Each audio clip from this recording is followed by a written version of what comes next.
यहाँ पे सच्चाई कुछ और है गाइस। अगर आप यूपीएससी एस्पिरेंट बनने वाले हैं ना, तो आपके पास दिमाग होगा। आप पहले सारे क्वेश्चन पेपर को देखिए, एनालाइज करिए, फिर किसी भी कोचिंग सेंटर में जुड़िए। नमस्कार दोस्तों, आज का ये वीडियो बहुत ही दिल से मैं ये बना रही हूँ, क्योंकि मैं जनरली ऐसे वीडियोस नहीं बनाती। और ये वीडियो उन सभी एस्पिरेंट्स की आवाज़ होगी जो इस बार यूपीएससी 2026 की प्रीलिम्स दिए होंगे, क्योंकि इस बार का पेपर इतना घटिया बनाया गया है दोस्तों। ये है मेरा सेट सी, और ये जो पेपर है, ये आपको पता है ये कितने पेज का पेपर है? ये अगर हिंदी इंग्लिश दोनों मिलाए तो ये 50 पेज का पेपर है। 50 पेज का पेपर है। ये पेपर इतना वाहियात बनाया गया है, इतना वाहियात बनाया गया है कि यहाँ यूपीएससी में बैठे लोगों को क्या चाहिए हमें पता नहीं। एक तो पहला बात, इनका कोई सिलेबस डिफाइंड नहीं है। एक बस लाइन लिख देंगे कि नेशनल इम्पोर्टेंस की हर एक चीज़ें करंट अफेयर्स में। तो हम क्या पढ़े चीज़ें, मतलब हम आज से 20 साल 15 साल पहले का हम लोग करंट अफेयर्स भी देखें? क्या ये पॉसिबल है? पॉसिबल ही नहीं है, वाहियात है। आप फेल करने के लिए बैठो, आप बोल दो आपको नहीं लेना है पेपर, आपको नहीं चुनना है हमें, आप सीधा बोल दो ना। इस तरीके से पैसा लेकर, इस तरीके से हम लोगों का पैसा वेस्ट करके, 5 साल वेस्ट करके, 5 लाख वेस्ट करके। हाँ, ये बात तो सही है। अगर आप लोग ये बोल दोगे कि हमें लेना ही नहीं है जनरल पब्लिक को, तो आपको पैसा कैसे कमा पाओगे? कैसे ये कोचिंग सेंटर्स चल पाएंगे ये दिखा के देखो ये हमारा बच्चा, जबकि सारे झूठ बोलते हैं। पीडब्ल्यू सबसे बड़ा एक, आप अभी के टाइम पे दृष्टि आईएएस के बाद अगर आप किसी को देखते हो इस पूरे इसमें, तो वो है पीडब्ल्यू आईएएस। वहाँ पे भी आप देखोगे, वहाँ पे क्लेम किया जाता है कि ये हमारे, सिर्फ वहीं में हर एक कोचिंग सेंटर में क्लेम किया जाता है कि ये हमारे यहाँ का स्टूडेंट था। जब आप रियलिटी देखोगे तो ऐसा कुछ भी नहीं होता। या तो उनको पैसा दिया जाता है बोलने के लिए, या तो सच में उसके बैच के कोई होते ही नहीं है।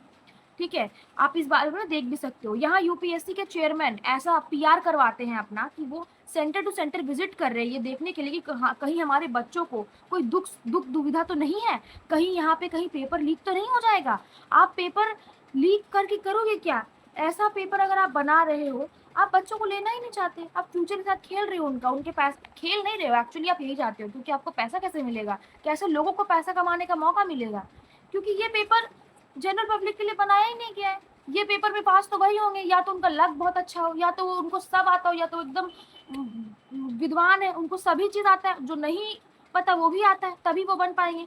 और नहीं तो आपने पहले ही बता दिया उनको कि यही आएगा, तो तुम यही पढ़ के जाना, क्योंकि ऐसे तो पास नहीं होने वाले इस पेपर में। इतना लेंदी पेपर बनाया गया इस बार का, टफेस्ट। बट ये टफेस्ट वर्ड भी ना आपके लिए गलत है, क्योंकि यहाँ पे आप शायद इसको ना एक कॉम्प्लीमेंट की तरह ले रहे हो। यूपीएससी इसको एक कॉम्प्लीमेंट ले रहा है कि वाह हम सबसे टफेस्ट पेपर बनाते हैं, और टफ बनाते हैं, और टफ बनाते हैं। पर टफ वर्ड का भी ना एक लिमिटेशन है कि वो सिलेबस के अंदर है, पर हम लोग उसे अटेम्प्ट नहीं कर पा रहे। यहाँ सिलेबस के बाहर मतलब कुछ भी, एक तो सिलेबस तो डिफाइंड ही नहीं है, तो आप कुछ बोल ही नहीं सकते सिलेबस का लेके कि सिलेबस के अंदर से या बाहर से। पर फालतू पेपर, बिल्कुल फालतू। आप इसमें जो हम लोग इतने सारे नोट्स पढ़ते हैं, इतने सारे एनसीईआरटी नोट्स है, इतने सब कुछ चीज़ें हैं, इंडस वाली सिविलाइजेशन है, ज्योग्राफी का, world geography, Indian geography, river system, ये वो जितने भी सब्जेक्ट्स होते हैं, पॉलिटी में इंडियन इंडियन इंडियन पॉलिटी, फिर आपका सारा का सारा चीज़, कॉन्स्टिट्यूशन, सब कुछ पढ़ते हैं, उसके आर्टिकल्स पढ़ते हैं। इतने सारे चीज़ रेक्टिफाई करने के बाद भी उसमें से एक भी चीज़ नहीं आया, एक भी आर्टिकल। कि पहले के एक पेपर्स होते थे, अगर आप प्रीवियस पेपर देखोगे, पहले के पेपर्स होते थे कि इसमें आर्टिकल्स पूछ रहे हैं, इसमें आर्टिकल्स नहीं पूछ रहे। इसमें आर्टिकल्स छोड़ दीजिए, जिस पॉलिटी में जो भी चीज़ आता है वो कुछ भी नहीं पूछ रहा है। ठीक है, आप अपने पढ़ने पे समय वेस्ट मत करो। अगर आप पढ़ रहे हो ना ये सब चीज़, आप मत पढ़ो। यूपीएससी पता नहीं शायद यही बोलना चाहता है कि आप पढ़ो ही मत, क्योंकि अगर आप पढ़ोगे तो नहीं आएगा वहाँ से। क्योंकि सच में वहाँ से कुछ नहीं आया। ज्योग्राफी में इतने सारे चीज़ें पढ़ने के बाद वहाँ से एक सवाल आता है जो कि रिवर के नेम के ऊपर आता है। तो मतलब आपने वो सवाल दिया भी क्यों?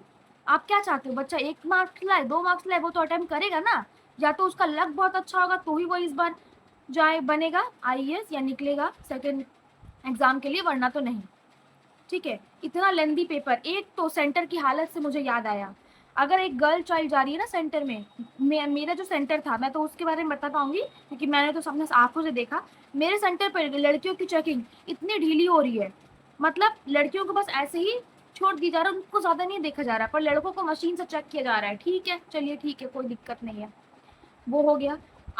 अंदर जब मैं गई वहाँ पे इतना कोलकाता में 42 डिग्री सेल्सियस टेम्परेचर, इतनी गर्मी, बैठ नहीं पा रहे वहाँ पे। फैन का व्यवस्था भी नहीं है, ढंग से फैन का व्यवस्था भी नहीं है। पानी आप लेके जा रहे हो, आप एग्जाम के बीच में पानी लेके जा रहे हो, पर आपका अगर आपको प्यास लगा है, वहाँ पानी की व्यवस्था भी नहीं है। सेंटर के अंदर इतनी गर्मी कि इन्विजिलेटर खुद रूम के अंदर नहीं रह रहा है, वो बात कर रहा है दूसरे लोगों के साथ। पूरे 2 घंटे के एग्जाम में दोनों शिफ्ट में इन्विजिलेटर नहीं था हमारे इसमें, बच्चे बात कर रहे एक दूसरे से। ये मेरे सेंटर की हालत थी, ये यूपीएससी का एग्जाम हो रहा था और यहाँ पे ये लोग बात करते हैं सबसे, ये लोग बनाएंगे आईएएस आईपीएस ऐसे एग्जाम्स कंडक्ट करवा के, जहाँ पे ना सेंटर का हालत सही है, ना लोगों का हालत सही है, ना इन्विजिलेटर ढंग से रूम में रह रहा है। आई डोंट नो बाकी सेक्टर्स का क्या हाल था।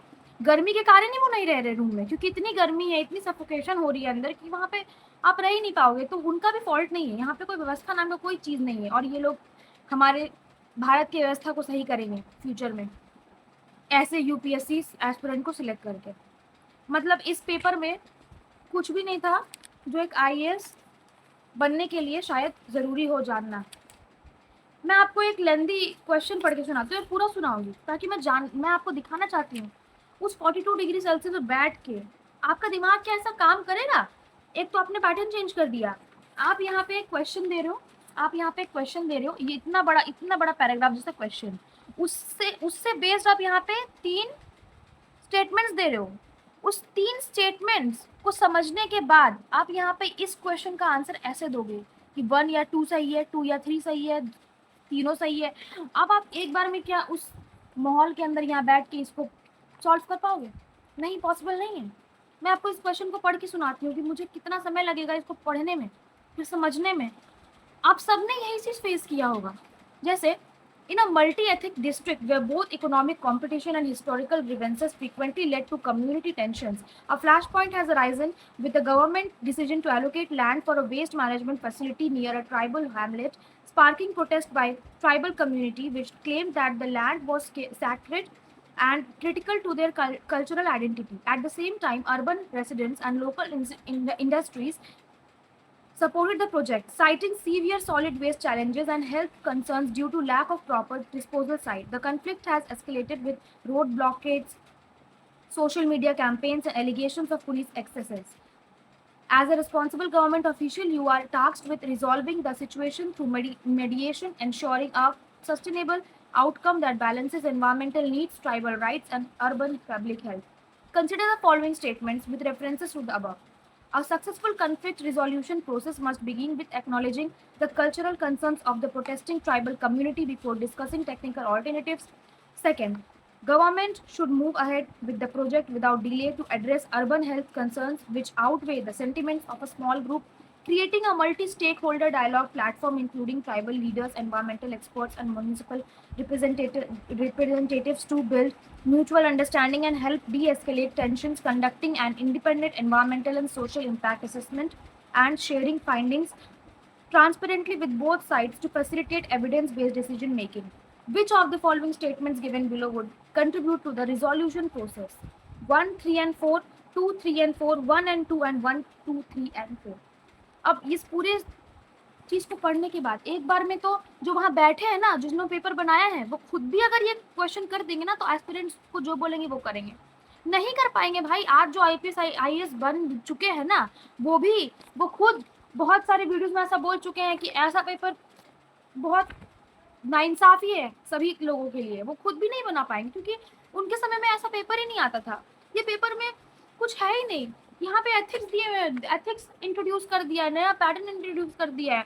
जो हम लोग पॉलिटी पढ़ते हैं, हिस्ट्री पढ़ते हैं, हिस्ट्री के 3 हिस्ट्रीज पढ़ते हैं, उसमें से कुछ भी नहीं आया। इतना बड़ा सिलेबस, इतना कोचिंग इंस्टीट्यूट जो पैसा कमा रहे हैं ये सब दिखा के कि लो इतने सारे नोट्स है हमारे पास, इतने सब कुछ है हमारे पास। लोग अलग अलग क्लेम करेंगे कि हम लोग तो सारा चीज़ ही पढ़ा देते, ये करते वो करते, बट वहाँ से कुछ भी नहीं आया, कुछ भी नहीं आया। ये 1-2 क्वेश्चंस जो देख के यूपीएससी क्या बताना चाहता है कि बस इतना ही आता है बुक से, और हम लोग उसके लिए इतने सारे बुक्स पढ़ते हैं, साल भर 2 साल 3 साल अटेम्प्ट देते हैं, 5 साल अटेम्प्ट देते हैं, और फिर हम लोग अपने माँ बाप से भी सुनते हैं कि तुम ही लोग नहीं कर पा रहे, बाकी सब कर ले रहे, पास तो हो रहे हैं लोग, पर उनको क्या पता सच्चाई क्या है। वो समझना भी नहीं चाहते हमारे एस्पिरेंट्स के क्या प्रॉब्लम्स हैं या कैसे हम लोग क्या झेल रहे हैं। ऐसा पेपर यहाँ पे ये क्वेश्चन, ये क्वेश्चन इसमें 2007 2010 UNMIL UN peace keeping operation कब इंट्रोड्यूस हुआ था? 2002 2005 2005। आज हम लोग 2026 में है। आप समझ रहे हैं ये कितने समय पुराना, मतलब आप दिए ही हो ताकि ये गलत अटेम्प्ट करे, उसके माइनस जाए, वो नहीं हो पास। सीधे बोल दो यूपीएससी कि हमें नहीं लेना है जनरल पब्लिक को, आप जिसको लेना चाहते हैं आप उसी को लेंगे अपने सर्विस में। सीधा बोल दीजिए ना, ये पेपर नहीं था, ये मजाक था, ये बस मजाक था। ये जितने कोचिंग सेंटर्स है वो क्या जवाब देंगे? वो बस ये बोल के निकल जाएंगे कि यूपीएससी है, कुछ भी कर सकती है, अनप्रेडिक्टेबल है, ये है वो है। पैसा वापस करोगे आप अनप्रेडिक्टेबल बोल के? आप जो 100% गारंटी करते हो कि हमारे यहाँ से पढ़ने के बाद तो बच्चे निकल ही जाएंगे, ये पेपर के बाद मुझे नहीं लगता निकलेंगे। मॉडर्न हिस्ट्री से एक सवाल, सिर्फ एक सवाल, फालतू के क्वेश्चंस भरे हुए, एक भी नॉर्मल क्वेश्चन नहीं है यहाँ पे, एक भी नॉर्मल क्वेश्चन नहीं है। करंट अफेयर्स यहाँ पे 2002 के पूछ रहे हैं।